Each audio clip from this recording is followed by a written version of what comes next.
chamar. Palavras de vida eterna só tu tens pra mim. Irresistível foi tua voz a me chamar. Palavra de vida eterna só tu tens pra mim. Irresistível foi tua voz a me chamar. Palavra de vida eterna só tu tens pra mim. Irresistível foi tua voz a me chamar. Palavras de vida eterna só tu tens pra mim. Irresistível foi tua voz a me chamar. Palavras de vida eterna só tu tens pra mim. Único, tu és o único, incomparável és a minha vida. O meu coração.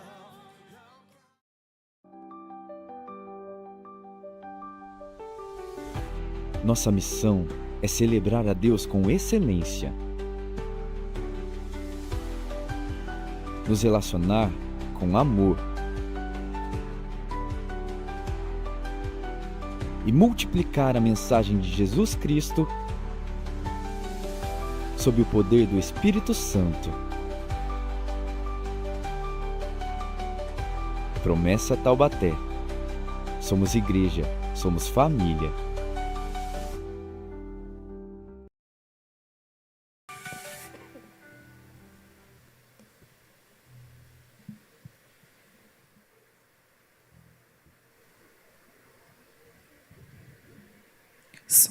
A paz do Senhor a todos. Uma boa tarde. Você que nos acompanha de casa, seja muito bem-vindo. Se coloque de pé, por gentileza. Hoje vamos finalizar mais uma série de mensagens. Durante esse mês falamos muito sobre a justificação mediante o sacrifício de Jesus. E nessa tarde eu quero te convidar a se alegrar. Hoje a gente vai falar somente pela fé. O irmão Pedro trará a mensagem. E eu queria te convidar nesse momento a se alegrar com a gente, a bater palma. Graças a Deus a gente está conseguindo finalizar mais uma série. E eu acredito que durante os PGs, durante os cultos, você foi muito edificado pela palavra. Então vamos se alegrar, porque o Senhor está aqui nessa tarde. Ele deseja falar mais um pouco sobre esse assunto com a gente. Então eu te convido. Louve ao Senhor com o melhor que você pode.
Esta alegria é uma dança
alegria. É um povo que se reúne aqui diante do trono do Rei dos Reis. Cantamos de alegria. Cantamos de alegria. E sai do chão. Cantamos de alegria. Cantamos de alegria.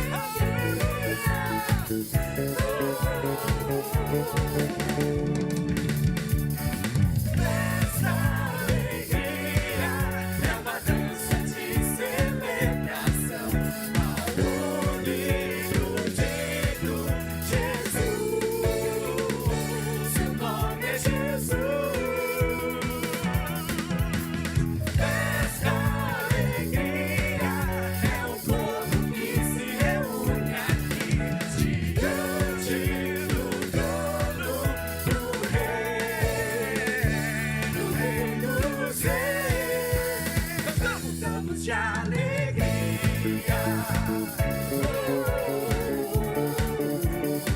Dançamos de alegria. Pulamos de alegria. E deu um brado de júbilo. Cantamos de alegria.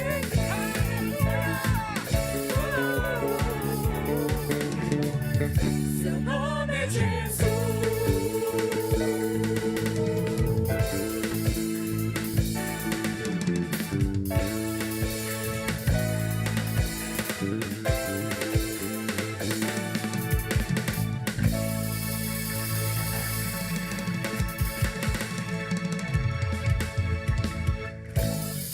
Aleluia, glórias ao nosso Deus.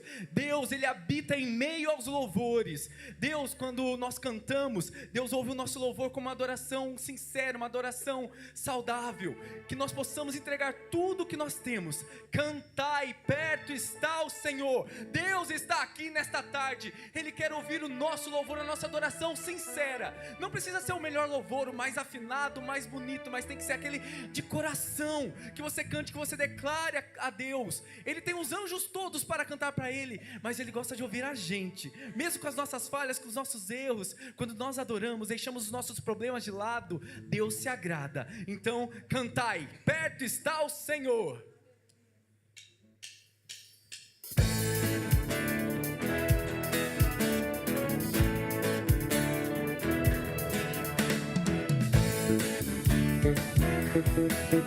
Aleluia! Cantai, perto está o Senhor. A Ele o entreguei. Louvor no palácio, com graças um trono, feitos ao Rei dos Reis. Cantai uma canção, eterno é seu amor. Quando louvor de glória se enche o templo do Senhor. Louvai a Deus aqui.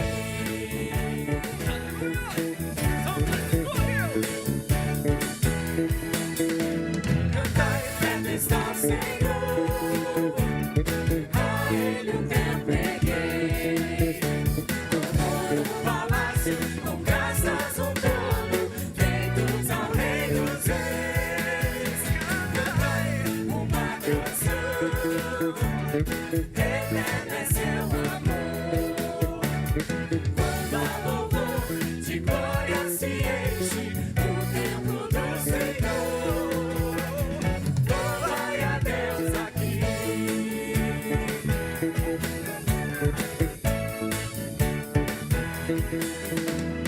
Deus habita em meio aos louvores e canto dos santos.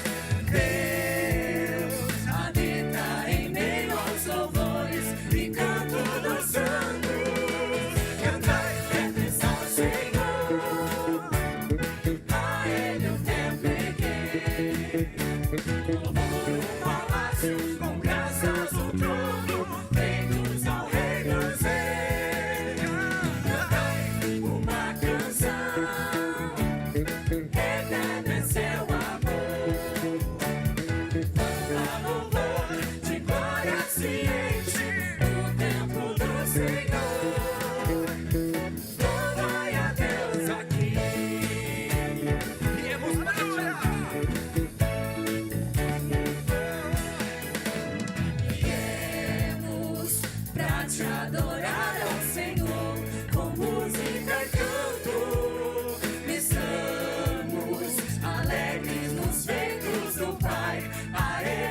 Senhor, a Ele eu me entreguei. Louvor no palácio, com graças um trono, feitos ao Rei dos Reis. Cantai uma canção, eterno é seu amor. Quando há louvor, de glória se enche o templo do Senhor. Louvai a Deus aqui, louvai a Deus aqui, louvai a Deus aqui.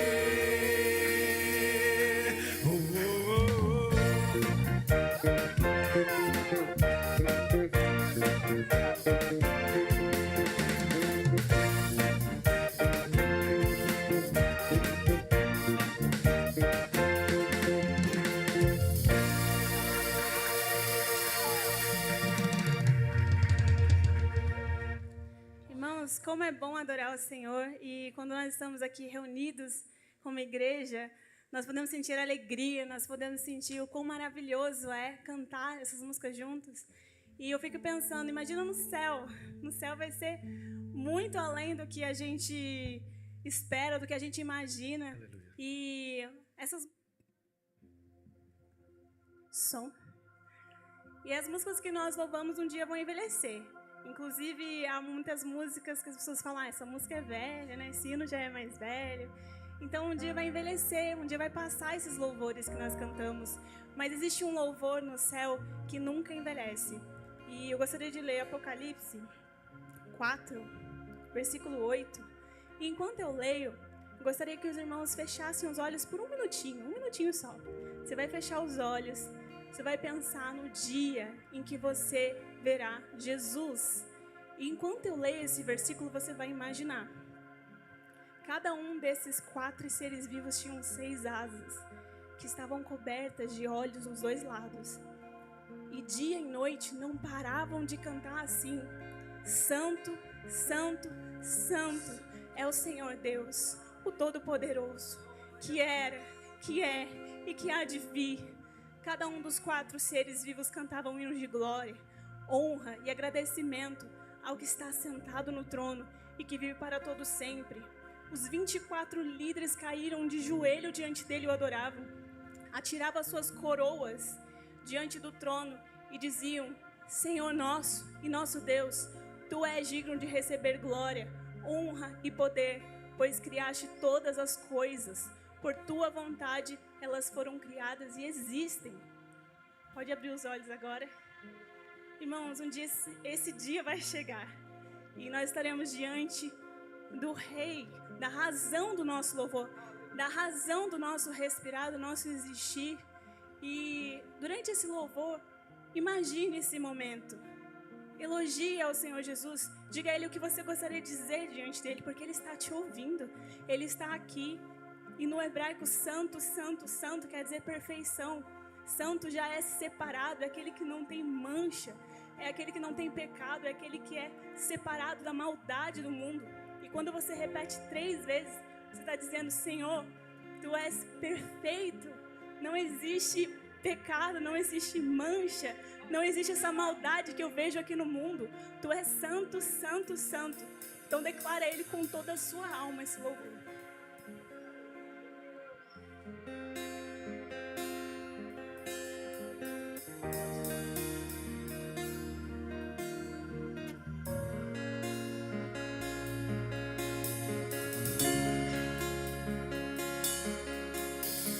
Quem se compara ao nosso Deus, que fez as estrelas e nome as deu,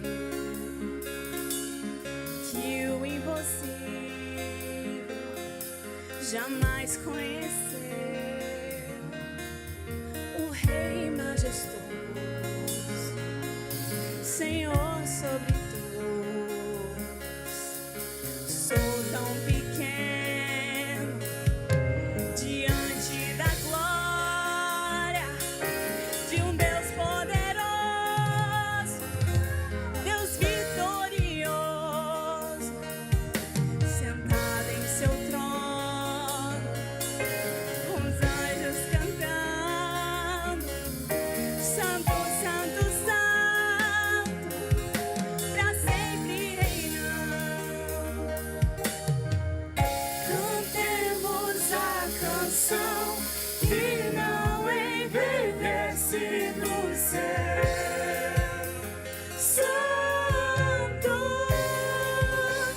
Santo, e toda a terra está cheia da sua glória. Santo, Santo.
Boa tarde a todos, que a paz do Senhor esteja com todos que estão nos ouvindo, tanto presencialmente quanto pela internet.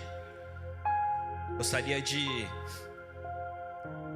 ler apenas um versículo com vocês esta noite, para nós iniciarmos.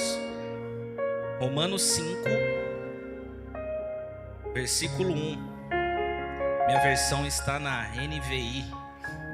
Romanos 5, versículo 1. Que diz assim: tendo sido, pois, justificados pela fé, temos paz com Deus, por nosso Senhor Jesus Cristo. Você pode me acompanhar em oração? Santo, maravilhoso Deus, louvado seja o teu nome para todo sempre. Nós te agradecemos por essa oportunidade, ó Deus, de estarmos aqui louvando o teu nome, te exaltando, porque tu és verdadeiramente merecedor de todo louvor, toda honra, toda glória. Senhor, que a tua palavra possa tocar nos corações daqueles que me ouvem. Eu sei que eu sou apenas um instrumento neste momento. Que o Senhor possa me afinar para que todos possam ouvir as verdades bíblicas que o Senhor deseja transmitir. Que teu Espírito Santo possa falar em cada coração neste momento. Nós te pedimos, te imploramos, em o nome de Jesus. Amém. Os irmãos podem ficar à vontade, podem se assentar.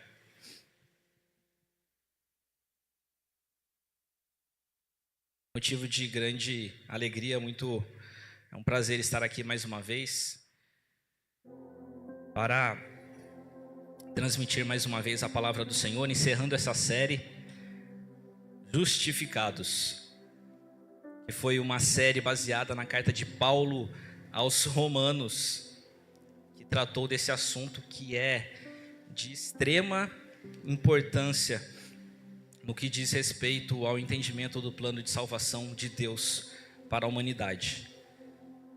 De maneira que o grande reformador Martinho Lutero, ele escreveu que essa carta, ela é a verdadeira peça principal do Novo Testamento e o evangelho mais puro.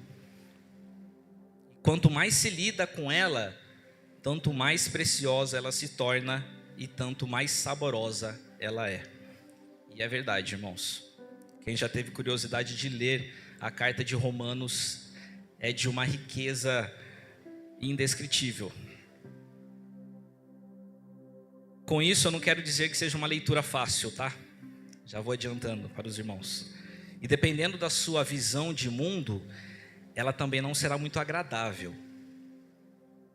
Mas com a graça do Pai, com a ajuda e direcionamento do Espírito Santo, esperamos concluir esse assunto sobre a justificação e abordar um dos aspectos mais importantes sobre esse tema.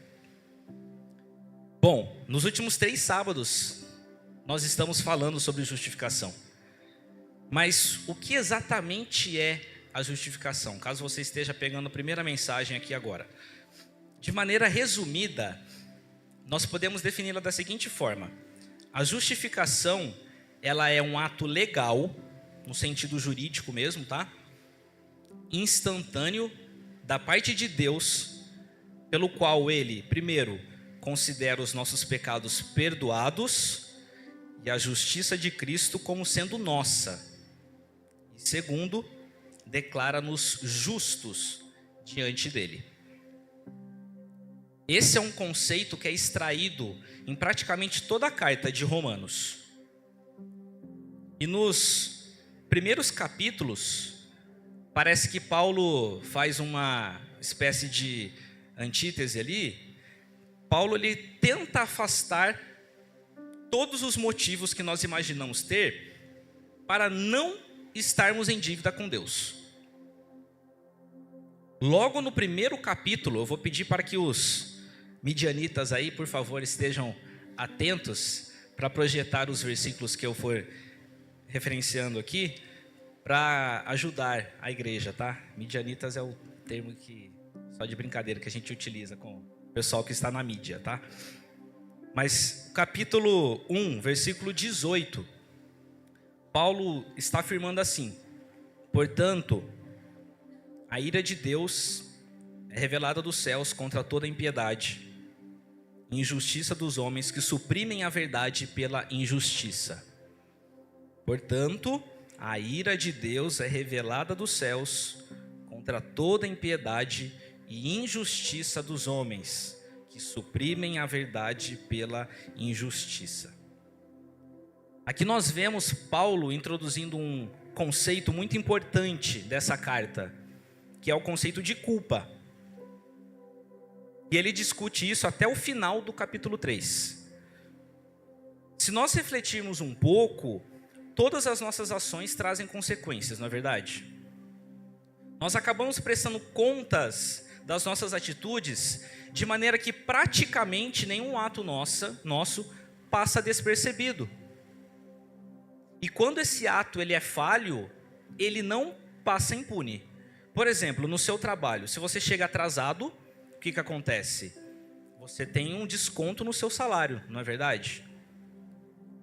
Na sua casa, se você chega, ou melhor, se você escolhe o presente errado de casamento, você vai dormir no sofá. Na escola, se você é pego colando, você vai receber uma advertência e uma nota 0. Essas são as consequências. Isso serve para qualquer esfera da nossa vida, se nós pararmos para pensar. Então eu pergunto, o que nos leva a pensar que diante de um Deus, Criador do universo, Todo-Poderoso, nós não enfrentaremos nenhum tipo de julgamento pelos nossos atos, sejam eles bons ou ruins? Se nós pararmos para pensar, refletir um pouco, isso também vai acontecer. Faz todo sentido que isso aconteça. E conforme Paulo ele expõe nos primeiros capítulos, isso é verdade tanto para o não religioso e para o religioso. E ele chega na inevitável conclusão, que eu espero trabalhar com vocês aqui nos próximos minutos, de que no mundo só existem pessoas injustas. Ou se nós preferirmos, em termos mais religiosos, entre aspas, nós estamos debaixo do pecado. Nós estamos perdidos. E aí talvez surja uma primeira pergunta. Como que eu sou injusto? Peraí, você nem me conhece. Mas eu procuro sempre respeitar as outras pessoas. Eu procuro ser um bom cidadão. Eu procuro não defraudar ninguém. Procuro viver de maneira correta. Como que você vem falar para mim que eu sou injusto? Bom, o fato é que uma boa ação, ela não apaga uma má ação que tivemos para com o próximo. Quanto mais para um Deus que é perfeitamente santo e justo, e que é o próprio conceito, o próprio parâmetro de justiça. Ele que estabelece o que é certo, o que é errado. E diante de um Deus que é infinito, diante de um Deus que ele enxerga o tempo de maneira sobrenatural, de forma que o passado, o presente e o futuro são a mesma coisa para Deus. Diante desse Deus, os nossos erros, as nossas falhas, os nossos pecados estão sempre diante dele. E esses pecados são uma forma de tentar deturpar a moral divina. Uma tentativa do ser humano de tentar estabelecer os próprios conceitos do que é certo, do que é errado. Então toda vez que nós vivemos como se não existisse um Deus, ou quando nós ignoramos a sua presença, nós estamos decidindo os nossos próprios conceitos do que é bom e do que é mal, do que é certo, do que é errado, do que é verdadeiro e do que não é verdadeiro. Entende como isso é uma soberba incalculável diante de um Deus que foi aqui falado que é santo, santo e santo? É como se nós estivéssemos dizendo para Deus o seguinte: Deus, apesar de você ter criado os céus e a terra, e eu não fazer a mínima ideia de como eu vim parar aqui nesse mundo, eu sei melhor do que você o que é certo e o que é errado. O que é melhor para mim e o que é melhor para os outros. É mais ou menos isso que a gente pensa. E a Bíblia chama isso de pecado. Paulo afirma, lá em Romanos 3, no versículo 23, que todos pecaram e carecem da glória de Deus. Então, Pedro, quer dizer que você está falando que eu sou tão pecador quanto uma pessoa que vive uma vida devassa, que vive uma vida cometendo atos vergonhosos mundo afora, atos questionáveis? Você está me dizendo que eu sou tão pecador quanto essa pessoa? Não, não estou dizendo isso. Eu estou dizendo que a nossa condição legal diante de Deus é a mesma. Nós somos culpados diante de Deus. Nós estamos perdidos. Não existem graus de perdição. Olha só, vou tentar fazer uma analogia aqui. Imagina 3 nadadores que vão nadar daqui de Ubatuba até Fernando de Noronha. O primeiro deles, ele não sabe nadar muito bem, então quando ele começa a entrar no mar e não dá mais pé, ele se afoga. O segundo é o nadador amador. Ele nada de vez em quando ali, ele vai começar nadando, 200 metros depois ele vai cansar, vai se afogar e também vai morrer. Já o terceiro, ele é um nadador profissional, ele é campeão, já foi para as Olimpíadas, já ganhou muita coisa. Ele começa ali a nadar 50 quilômetros, aí ele já começa a se cansar, aí começa a sentir cãibra, aí a correnteza, aí ele consegue nadar mais uns 20 quilômetros e mesmo assim ele sente dores, começa a afundar e se afogar. Aí eu pergunto para vocês, algum deles se afogou mais do que os outros? Não importa o quanto eles nadaram. Nenhum chegou perto do destino. Não sou muito bom em geografia, mas é longe, tá? Ubatuba até Fernando de Noronha, deve dar uns 1000 quilômetros. Mas não importa o quanto que eles nadaram. Nenhum chegou mais perto do destino e nenhum acabou mais morto do que o outro. De igual modo, uma pessoa religiosa que pode confiar na moralidade e a pagã que se entrega, por exemplo, à sensualidade, nenhuma das duas chegará perto de um coração justo diante de Deus. Estarão igualmente perdidos. Então, se nós continuarmos lendo aqui o capítulo 3 de Romanos, a gente vê Paulo apresentando uma longa lista de efeitos do pecado sobre nós. Mas nós não só precisamos aceitar que somos pecadores, nós necessitamos também começar a entender o problema da realidade da nossa condição de pecadores. Então, a partir do versículo 10 de Romanos 3, Paulo lista uma sequência de coisas aqui, de efeitos do pecado sobre nós. Primeiro, a nossa posição legal. No versículo 10, se puderem ir projetando, por gentileza, na NVI, no versículo 10, nós vemos ali que não há nenhum justo. Nenhum sequer. Romanos 3, versículo 10. Não há nenhum justo, nenhum sequer. Ninguém é legalmente justo. Como nós vemos, como nós estamos trabalhando, como eu estou tentando apresentar para os irmãos aqui. E os efeitos de ninguém podem mudar isso. Nós somos culpados, nós estamos condenados. A nossa mente também sofre o efeito do pecado. No versículo 11, ele fala: não há quem entenda. Nós não compreendemos a verdade de Deus por estarmos corrompidos pelo pecado. Nossas motivações também. No versículo 11, na segunda parte, fala: não há quem busque a Deus. Nenhum de nós deseja, de fato, encontrá-lo. Eu vou falar um pouquinho mais sobre isso daqui a pouco.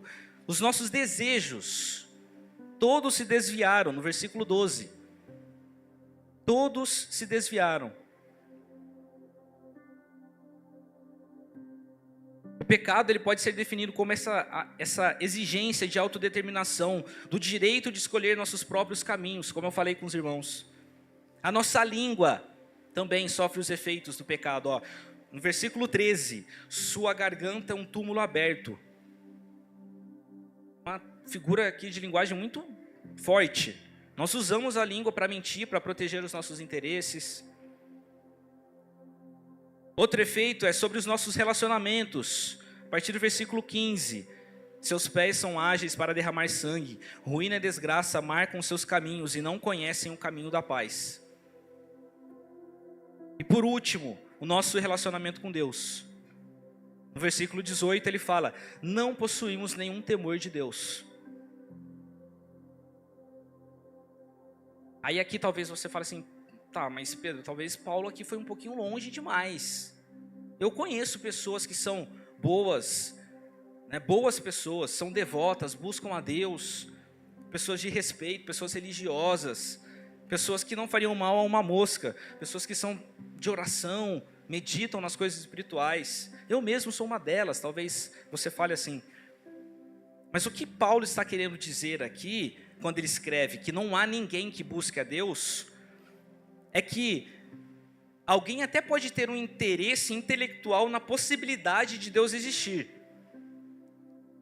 Mas isso não é uma paixão real por encontrar-se com Deus. Isso não é a coisa mais importante, mais preciosa da vida da pessoa. Alguém poderia passar, por exemplo, por um problema na vida e perceber que precisa perdoar para lidar melhor com a culpa. Ou ela percebe que precisa ter paz espiritual para lidar com a ansiedade. Ou ela precisa de sabedoria para saber como seguir em frente na vida. Ou também ela quer ter uma experiência mística para ela lidar com o vazio que ela sente. Mas isso, perceba que isso não é o mesmo em absoluto que buscar de verdade conhecer o Deus Santo, o Deus vivo, o Deus soberano, o Deus que é relacional. É buscar o que Deus pode dar. Não é buscá-lo. Então são coisas diferentes. Quando nós refletimos sobre o nosso caminho para encontrar a Deus, nós precisamos entender que nós não o buscamos. Ele nos atraiu para si. Isso quer dizer que qualquer um que busca a Deus de verdade, foi primeiramente buscado por Deus. E se ninguém é capaz de buscá-lo, então qualquer humano que de fato já fez isso, buscar a Deus de todo o coração, já deve ter passado por alguma transformação interior, causada pelo Espírito de Deus, não por si mesmo. Jesus fala isso. Lá em João 6,44 ele fala assim, ó: ninguém pode vir a mim se o Pai que me enviou não o trouxer. Jesus fala isso. Se parecer um exagero falar que, Paulo dizer, né, que ninguém busca a Deus, talvez você sinta também um choque quando ele fala que não há ninguém que faça o bem. Não, meu vizinho, nossa, meu vizinho, cara, é maravilhoso. A Bíblia, ela considera de fato boa, uma obra de fato boa, quando ela é boa na forma e na motivação. Por exemplo, se você vê alguém ajudando uma velhinha a atravessar a rua, todo mundo vai falar que isso, em forma, é uma coisa boa, na verdade. Está de acordo com a vontade de Deus para o nosso comportamento. Todo mundo gostaria de ajudar uma senhora idosa a atravessar a rua. Mas por que essa pessoa resolveu ajudá-la? Talvez porque tem um conhecido dela do outro lado da rua, que aí ela viu, e aí falou assim, eu vou fazer aqui, vou ajudar essa velhinha, o meu conhecido vai ver e vai falar, caramba, que pessoa gentil. Ou então, talvez, né, para ganhar a confiança dela e no final assaltar a pobre velhinha.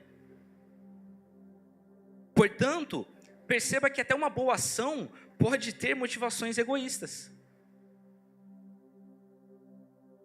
Se nós fazemos o bem para ganhar o favor, para ganhar a bênção, para ganhar a salvação de Deus, e o fazemos isso bem, digamos assim, nós seremos presunçosos, nós seremos superiores, cheios de justiça própria. Agora, se a gente faz isso mal feito também, nós ficamos ansiosos, porque a gente entende que nós nunca vamos cumprir o padrão de Deus. Nós precisamos entender isso para sermos cristãos salvos, em vez de pessoas não salvas, mas religiosas.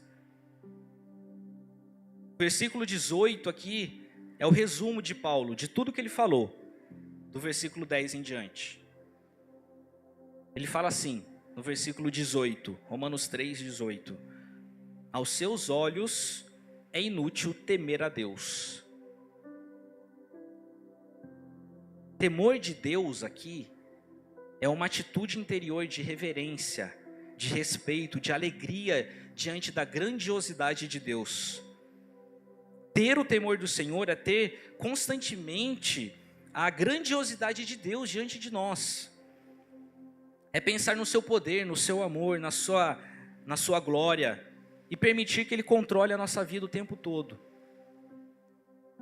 Então, se nós pensarmos dessa maneira, o temor de Deus é o antídoto para tudo que Paulo falou sobre o pecado. E até esta parte aqui do texto, Paulo está falando principalmente para religiosos que acreditam que a lei tem algum poder para salvá-los. E aí então que ele joga o balde de água fria final, no versículo 19 de Romanos 3. Sabemos que tudo o que a lei diz, o diz àqueles que estão debaixo dela, para que toda boca se cale e o mundo todo esteja sob o juízo de Deus. Portanto, ninguém será declarado justo diante dele, baseando-se na obediência à lei, pois é mediante a lei que nos tornamos plenamente conscientes do pecado. Sempre que alguém estuda a lei de Deus, por mais leal, por mais gentil, por mais ponderado, generoso, amoroso que seja, a sua reação diante disso tudo só pode ser: eu sou um pecador, um miserável diante de Deus. Eu não tenho nada para dizer de Deus, eu não tenho como me justificar diante de Deus, pelos meus próprios atos, pelo meu próprio pensamento.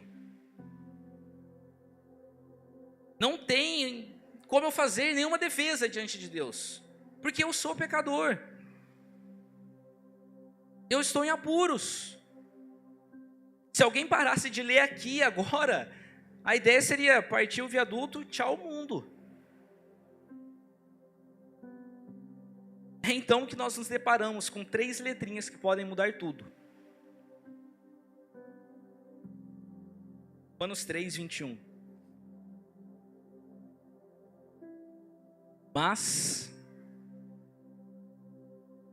agora se manifestou uma justiça que provém de Deus, independente da lei, da qual testemunham a lei e os profetas. Esse mas, irmãos, muda tudo. Até agora só trouxe notícia ruim, não é verdade? Só coisa, se parar para pensar, é perdição. Estaria perdidos.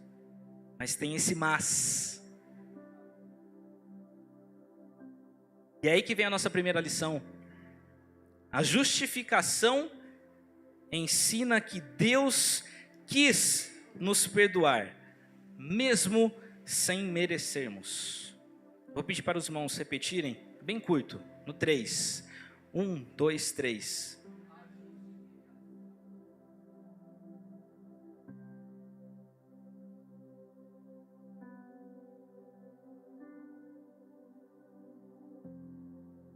Obrigado, irmãos. Depois de ter falado sobre culpa e sobre pecado, Paulo ele vai apresentar uma solução para esses problemas. Ele trará a boa notícia.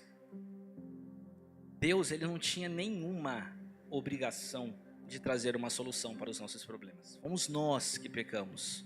Fomos nós que erramos. Nós somos culpados, nós somos merecedores. Ele não tinha nenhuma obrigação. E aí que entra Efésios, capítulo 2. Todavia, eu adoro esse versículo.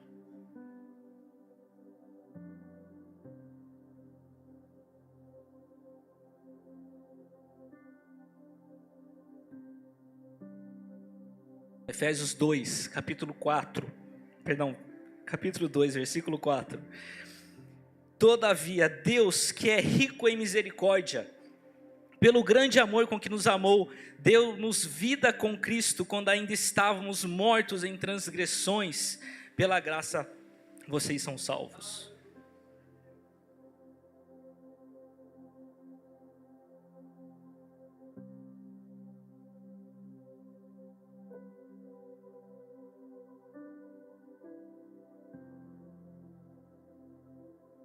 O Evangelho, ele revela que a justiça que provém de Deus é uma justiça não apenas manifesta, mas outorgada. Eu não sou nenhum expert em direito. Talvez se você tenha mais conhecimento, você entendeu o que eu falei. Mas a justiça de Deus, ela é outorgada, ou seja, ela é concedida, ela é imposta para nós.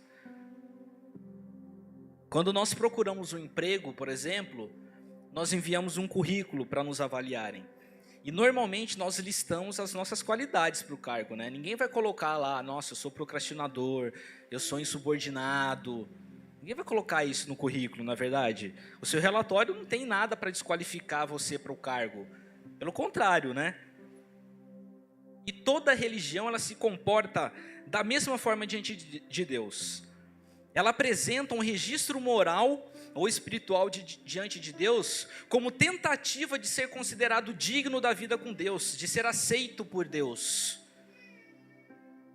Então, no versículo 21 aqui de Romanos 3, quando a gente lê, mas agora, nós vemos pela primeira vez, e a última também na história, uma abordagem de Deus de que nunca se ouviu falar, nós vemos sendo revelada agora.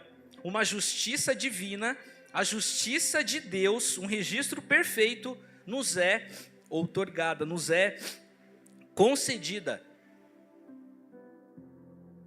O Evangelho diz que Deus desenvolveu uma justiça perfeita, que Ele a oferece a nós, e que por ela somos aceitos. Essa é a singularidade do Evangelho. Nenhuma outra religião vai pregar isso. Vai pregar boas obras, vai pregar que você tem que ser bom para ir para o céu. É aí que o Evangelho se destaca, é aí que ele é singular. E nós vemos aqui, então, nossa segunda lição de hoje é que nós devemos aceitar o perdão divino que nos foi oferecido.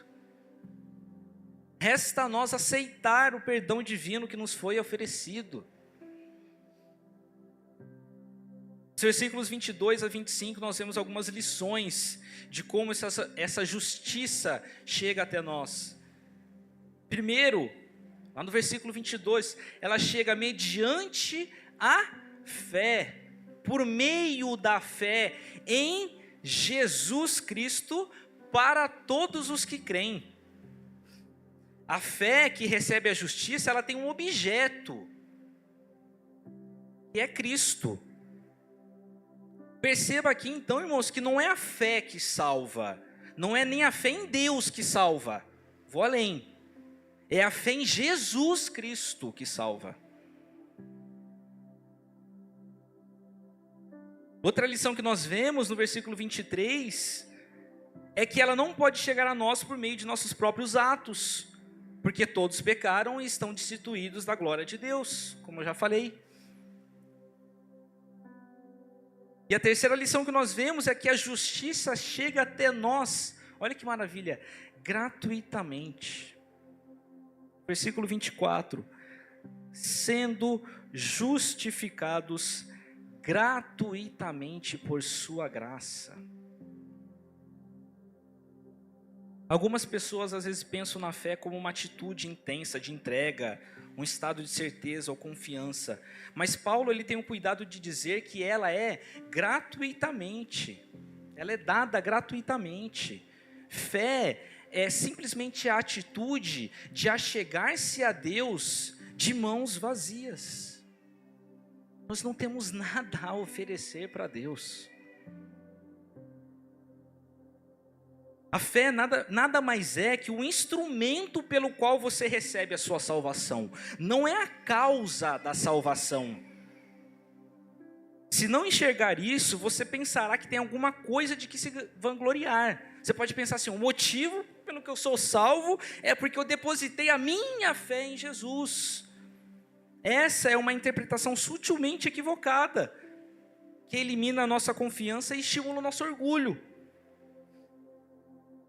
E a gente chega então na última lição. Paulo é ainda mais específico quando ele fala acerca daquilo em que devemos depositar a nossa fé. É a fé na obra de Cristo na cruz não é simplesmente uma admiração por Deus, por Jesus. Nossa, olha só como ele foi sábio. Jesus foi uma pessoa muito sábia, na verdade, um grande homem, lidou com várias pessoas, né? É um exemplo inspirador, é uma pessoa muito sábia. Não é isso. A justiça ela vem por meio da fé, pelo seu sangue, pelo sangue de Jesus. A fé que salva, ela se encontra em Jesus Cristo e este crucificado.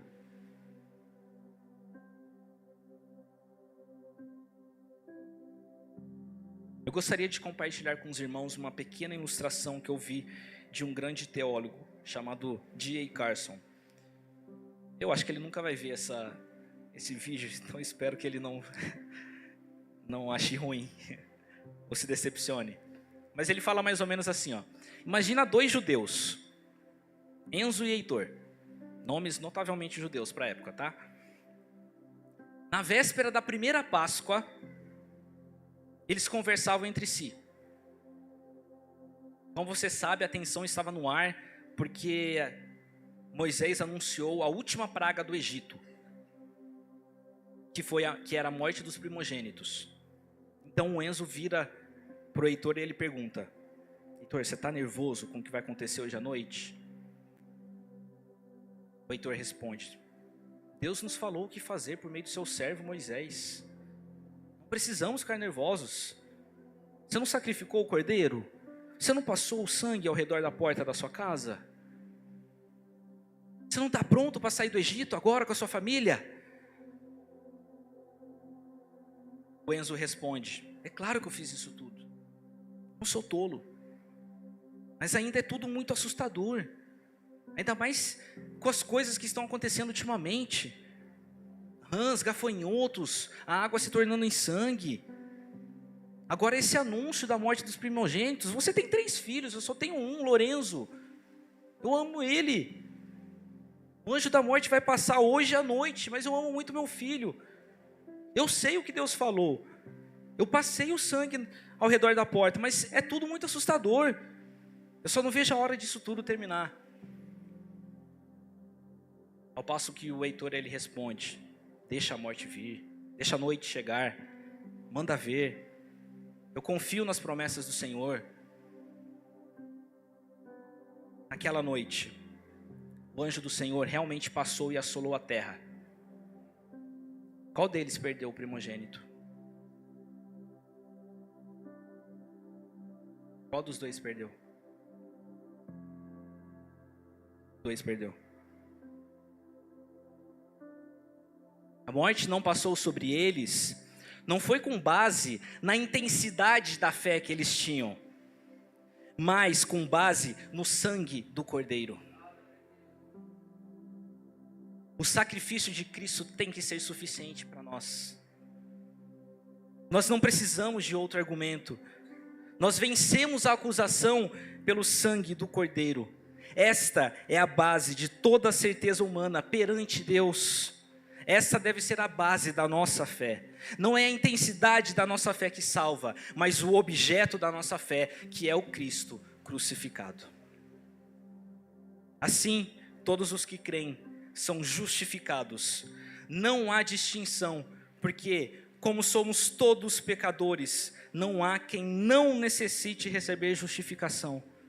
E porque como Cristo morreu por esses pecados, não há ninguém que não possa receber justiça. Portanto, nós voltamos para o nosso primeiro versículo, em Romanos 5:1. Tendo sido, pois, justificados pela fé, temos paz com Deus, por nosso Senhor Jesus Cristo. Louvado seja o nome do Senhor. Eu te convido neste momento a ficar de pé.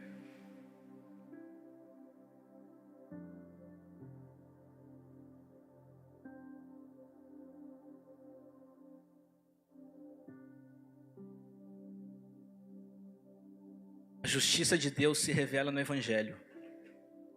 Tudo que nós necessitamos fazer é nos achegarmos a Cristo de mãos vazias e recebermos a sua justiça. Eu não conheço a sua história, não sei como você veio parar aqui, não sei você que está nos escutando, como chegou até esse link. Mas eu gostaria de orar por você neste momento, para que o Espírito Santo complete essas palavras no seu coração. E você saia daqui tendo a certeza de que você não era merecedor de nada. Mas Deus, que é rico e misericordioso, Deus que é rico em misericórdia, Ele nos alcançou através da sua graça, do sacrifício de Cristo na cruz por nós. Ore comigo. Santo, soberano Deus, nós só temos motivos a te agradecer a ti, Senhor. O que nos resta é nos ajoelharmos diante de ti, reconhecendo que nós somos pecadores e nós carecemos da tua graça. Obrigado, Senhor, por ter enviado o teu Filho Jesus para morrer naquela cruz. Que foi pelo sangue de Jesus, é pelo sangue de Jesus que nós somos justificados. E mediante a fé no sacrifício de Jesus, nós possamos receber esta salvação, essa grandiosa salvação. Estávamos perdidos, estávamos mortos, mas o Senhor nos alcançou pelo teu infinito amor. Entra nos nossos corações, Senhor. Confirme essas verdades bíblicas no nosso coração ao longo de toda esta semana.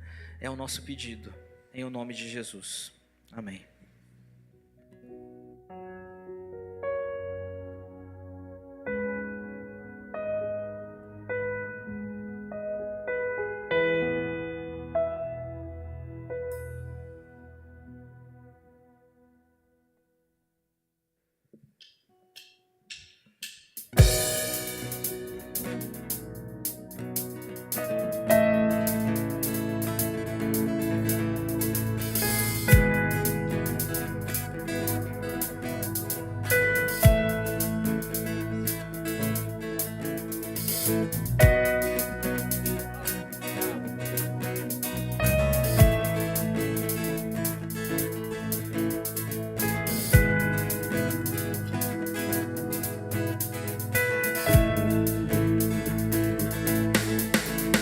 Olhe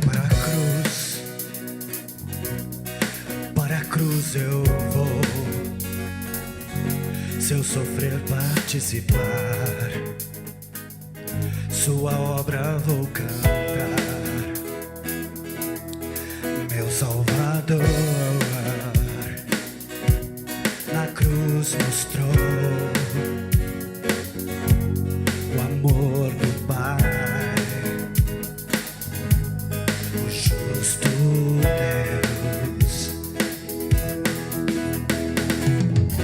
pela cruz me chamou, gentilmente me atraiu e eu, sem palavras, me aproximo, quebrantado por seu amor.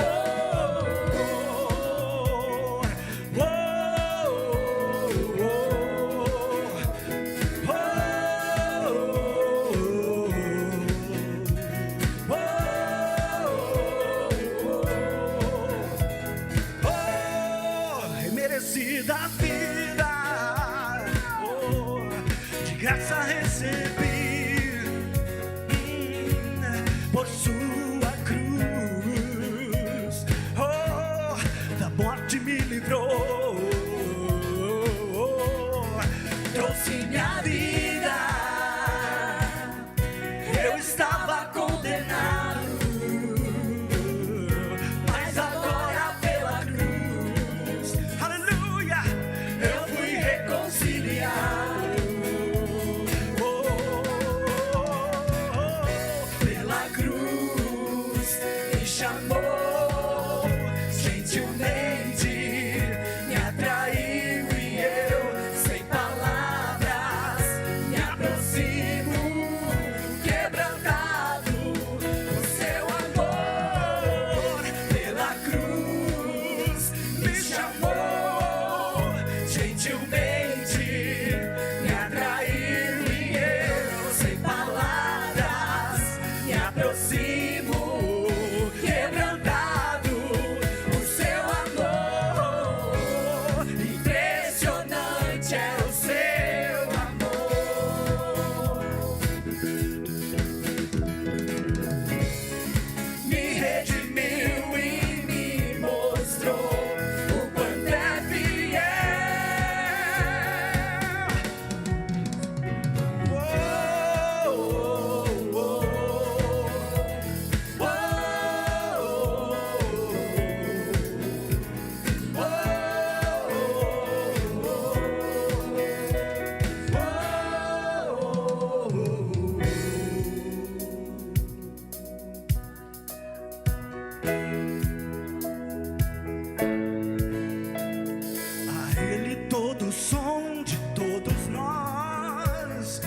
Jesus.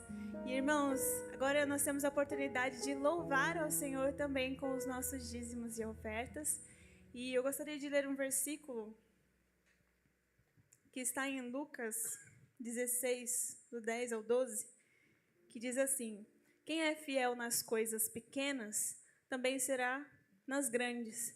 E quem é desonesto nas coisas pequenas, também será nas grandes. Pois, se vocês não forem honestos com as riquezas deste mundo, quem vai pôr vocês para tomar conta das riquezas verdadeiras? E se não forem honestos com o que é dos outros, quem lhes dará o que é de vocês? Irmãos, essa parte Jesus está nos ensinando a lógica de Deus. Aquele que é fiel no pouco, Deus põe sobre o muito. E a lógica do mundo é diferente. Muitas vezes a gente pensa na lógica do mundo.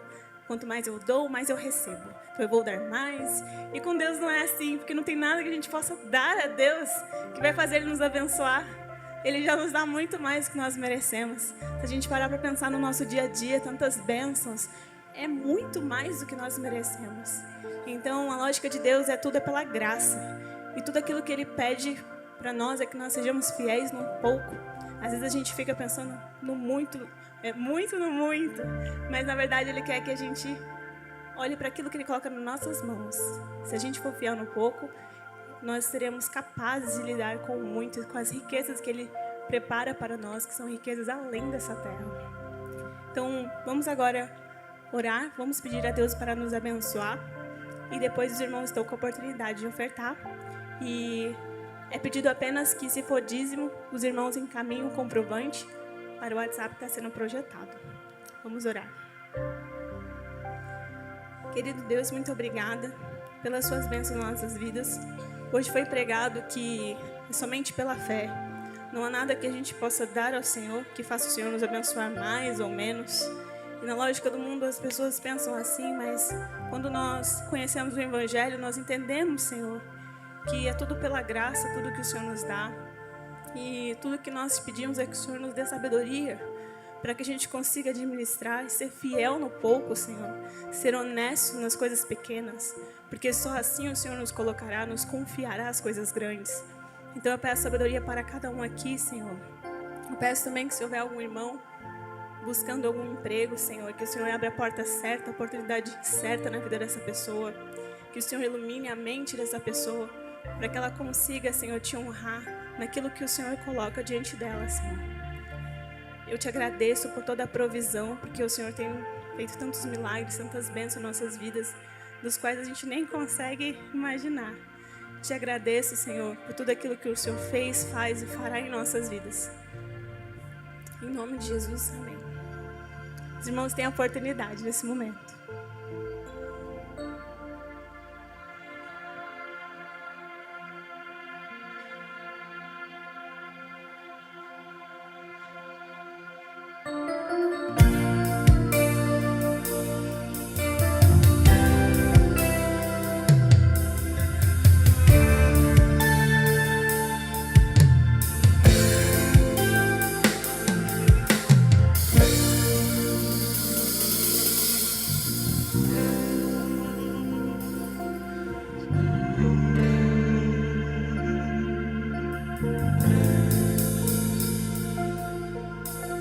Quem é semelhante ao Deus que cura os enfermos, que ressuscita os mortos, liberta os oprimidos?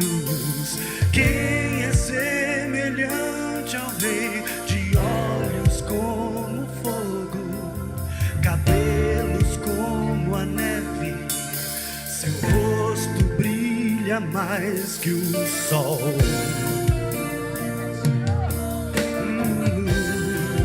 Brilha mais que o sol.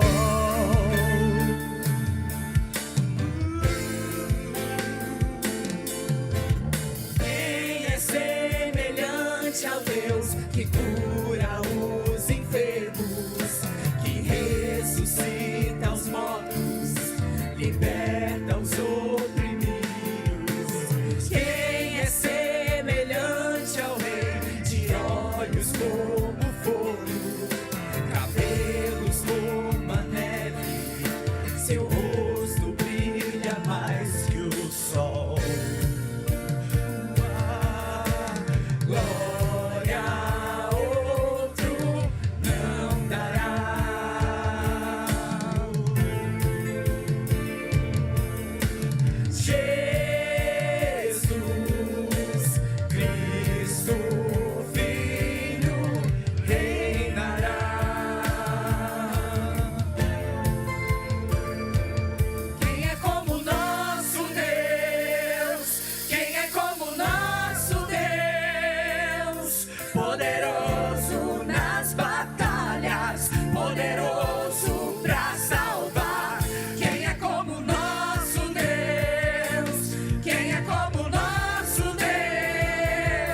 pode aplaudir e glorificar a esse Deus poderoso?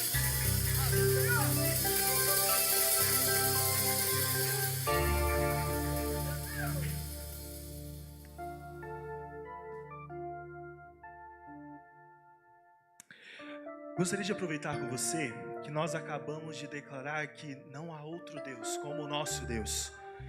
Que Ele é o Senhor das batalhas, o Senhor que nos salvou.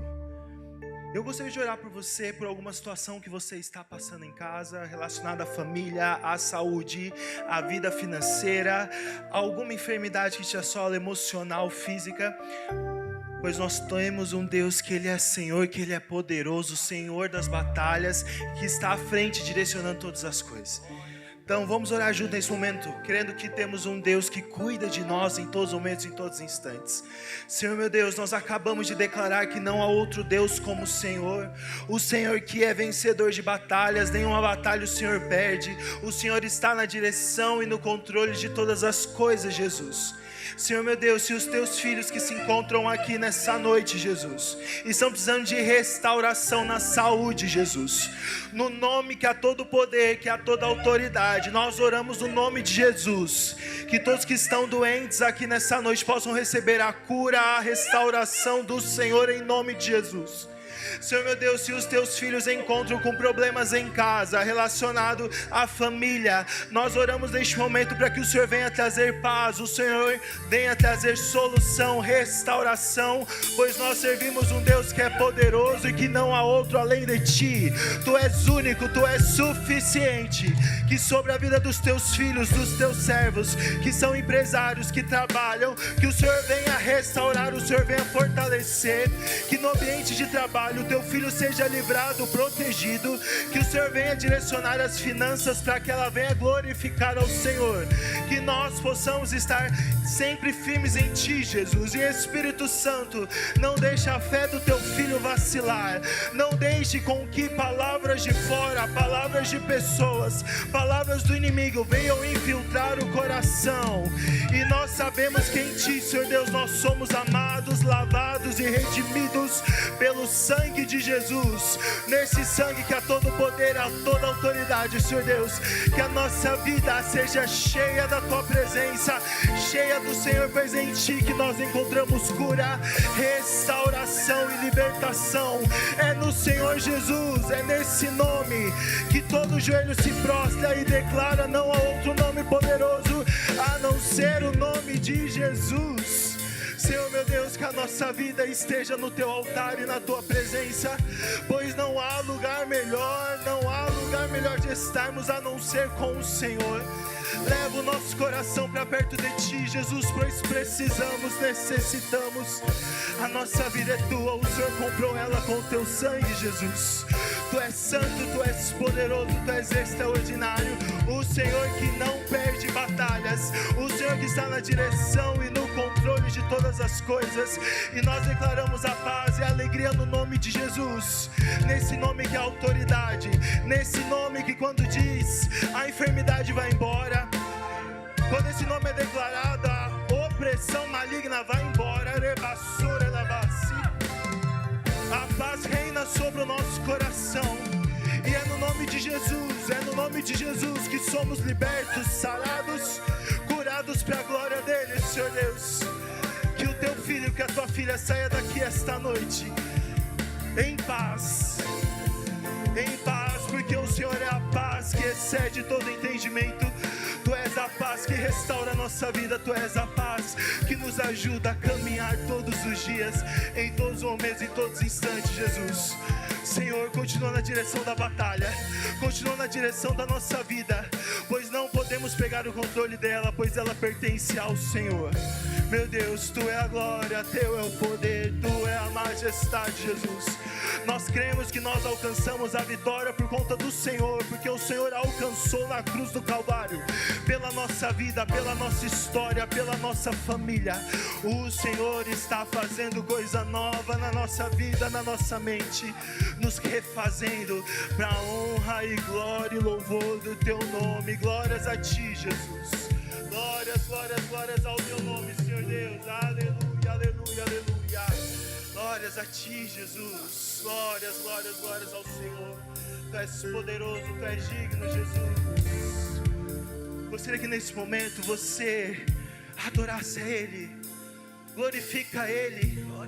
Ele é o Senhor da sua vida, o Deus que salvou a tua alma. Eu e você caminhávamos em direção à morte, e o Senhor nos trouxe a vida, e vida em abundância, em paz.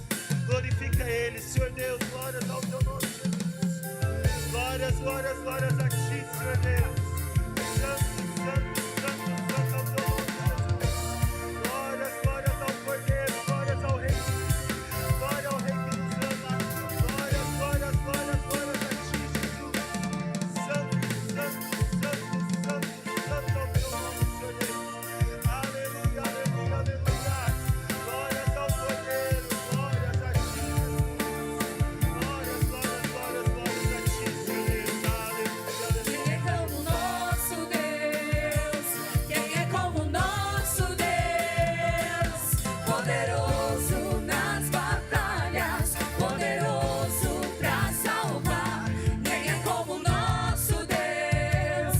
Quem é como nosso Deus? Poderoso nas batalhas, poderoso pra salvar. Quem é como nosso Deus? Quem é como nosso Deus?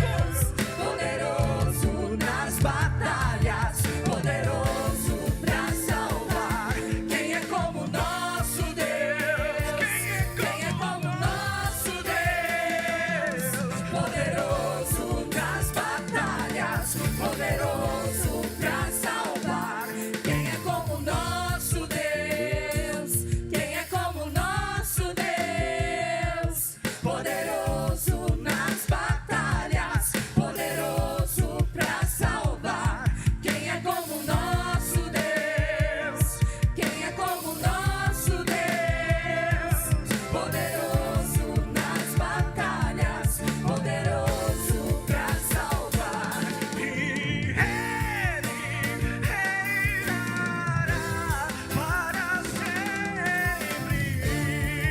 para sempre e sempre. Ele reinará. Ele reinará para sempre. Pra sempre e sempre Ele reinará.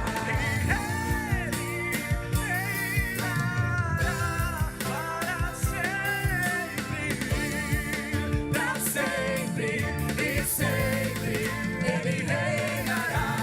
Ele reinará para sempre.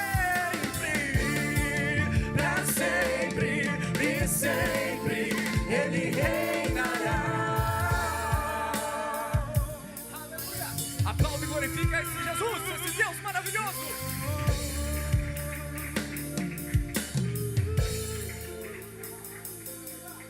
Glória a Deus, aleluia. Meu irmão e minha irmã, saia daqui nessa noite com a certeza que o Senhor poderoso nas batalhas está guiando a sua vida, está guiando os seus passos e estará guiando a sua semana. A sua vitória está nele, é Ele quem proporciona todas as coisas. E chegamos ao fim da nossa celebração. O Senhor proporcionou esse momento para adorarmos, glorificarmos o nome dEle, pois grandes coisas fez o Senhor por nós e por isso estamos alegres. E eu venho agradecer a tua presença que veio aqui hoje, a sua presença é muito importante, pois a igreja só tem sentido quando nós estamos juntos. A fé em comunhão é poderosa e o Senhor pede para que nós vivemos em comunhão, em unidade uns com os outros.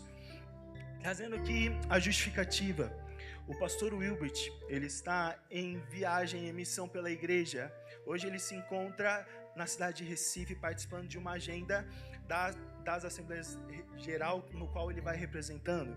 Então, nesse final de semana e no próximo, o pastor Wilbert não estará presente conosco, mas o próximo final de semana ele já retornará às atividades aqui junto conosco. E gostaria de anunciar para vocês, encerramos a série desse mês de abril, que foi Justificados. Espero que essa série tenha te abençoado e tenha te edificado e tenha afirmado para você que você é justificado, você é lavado e remido pelo sangue de Jesus. E por isso a gente caminha em fé, olhando para o alvo, que é o Senhor. E nesse mês de maio, que para muitos e em muitas igrejas e também nas redes sociais vão ser falado sobre família. Então nesse próximo mês de maio, a série geral será Simplesmente Família. É uma série que vai apontar a importância da família no plano de Deus. Onde que ela entra, qual que é o propósito dela, para que o Senhor chamou a família. Então, a série do mês de maio será Simplesmente Família. E o tema do próximo sábado é o seguinte: Projeto Original. Então eu gostaria de convidar você a se esforçar, a estar aqui conosco. Tudo que nós fazemos aqui é preparado para adorarmos ao Senhor. É o intuito de eu e você sermos abençoados. Mas além de tudo isso, nós viemos aqui para adorar a Ele. É por causa dele que nós estamos aqui. Eu gostaria de te encorajar nesse mês de maio, que por ser um mês que tradicionalmente é falado sobre família, você se encorajasse a trazer seus familiares, que são pessoas que já te conhecem, já te escutam, e receber um convite: vamos lá na igreja, esse mês está falando sobre família, vai ser bom para você, para o seu casamento, para os seus filhos. Então gostaria de te encorajar nesse mês de maio a trazer alguém da sua família para cá, para estar conosco nas celebrações de manhã ou à tarde, para ouvir o que o Senhor tem a ministrar sobre família, sobre a sua casa. Então eu te encorajo a participar conosco nesse próximo mês de maio, dessa série que vai nos abençoar muito. E para finalizar o nosso culto, vou fazer mais uma oração por você, para Deus cuidar da sua semana, e em seguida vou ler um texto bíblico. Então feche seus olhos e ore junto comigo. Senhor meu Deus, obrigado por esse culto, obrigado por esse dia, obrigado pelo teu amor, pela tua graça e pela tua misericórdia sobre cada um de nós. Nós estamos aqui porque o Senhor nos amou e nós estamos aqui declarando e escolhendo te amar todos os dias, Senhor Deus. Que sobre cada um que está aqui, Senhor meu Deus, possa ser grandemente usado nas tuas mãos para a honra e glória e poder do teu nome, Jesus. Que os teus filhos essa semana possam testemunhar do teu agir, do teu cuidado sobre eles em nome de Jesus, Senhor. E que os teus filhos também possam caminhar todos os dias em gratidão, porque o que o Senhor fez por nós ninguém mais faria, somente o Senhor, o Deus que nos ama, o Deus que está presente cuidando de todas as coisas. Senhor meu Deus, livra os teus servos durante essa semana, cuida dos teus filhos, cuida de cada um que está aqui no ambiente de trabalho, na escola, na faculdade. Que o Senhor venha usar cada um que está aqui para falar do teu amor, da tua graça, da tua misericórdia. E Senhor, nos dê uma semana cheia da tua presença, cheio do teu amor, cheio da tua graça, e nos ajude em cada dia nas nossas necessidades, nas nossas lutas, nas nossas batalhas, em nome de Jesus, amém. E para fechar, gostaria de ler um texto, ele é importante demais para nós que um dia, quando eu e você, a gente decide caminhar com o Senhor, a gente recebe uma missão, e essa missão, em Marcos capítulo 16, do verso 14 ao verso 18, a partir do verso 15 ao 18 diz assim: E disse-lhes: Ide por todo o mundo e pregai o evangelho a toda criatura. Quem crer e for batizado será salvo, mas quem não crer será condenado. E estes sinais seguirão aos que creem. Em meu nome expulsarão demônios, falarão novas línguas, pegarão em serpentes, e se beberem alguma coisa mortífera, não lhes fará mal algum. E porão as mãos sobre os enfermos, e estes serão curados. Meu irmão, saia daqui cheio do poder de Deus, o poder do evangelho que mudou a sua vida, a sua casa, a sua família. E a gente encerra esse momento dando uma salva de palmas para Jesus, porque Ele é bom. E abraça o seu irmão logo em seguida, em nome de Jesus.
livres em ti, Jesus.